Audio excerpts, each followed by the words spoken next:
اللہ کا قہر۔ ایک دفعہ ایک امیر آدمی اپنی بیٹی کے ساتھ ایک راستے سے گزر رہا تھا کہ سڑک پر ایک بچہ بیٹھا کھلونے بیچ رہا تھا۔ بچے نے امیر آدمی سے کہا، صاحب مجھ سے یہ کھلونے لے لو، میری ماں بیمار ہے، میں نے ان کے لیے دوائی خریدنی ہے، اپنی بیٹی کو پیارے پیارے کھلونے دلواؤ، یہ کھلونے بہت ہی اچھے ہیں۔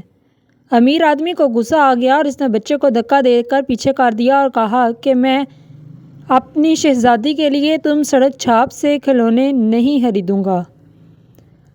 بچہ بہت رویا کہ صاحب مجھ سے تھوڑے کھلونے لے لو، لیکن اس امیر شخص نے بچے کی بات نہ سنی۔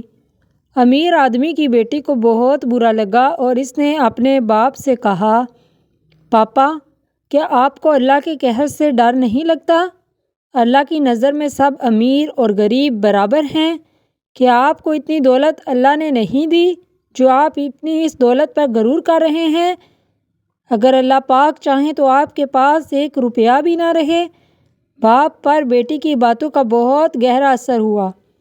باپ نے فوراً اللہ سے توبہ کی اور اس بچے سے سارے کھلونے خرید لیے اور اس کی مالی مدد بھی کر دی اور اچھا سا کاروبار شروع کروا دیا تاکہ وہ اپنے والدین کی اچھے سے خدمت کر سکے اور ان کا علاج کروا سکے۔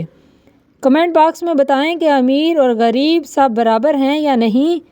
آپ کو کیا لگتا ہے؟ چینل کو سبسکرائب کر کے شکریہ کا موقع دیں۔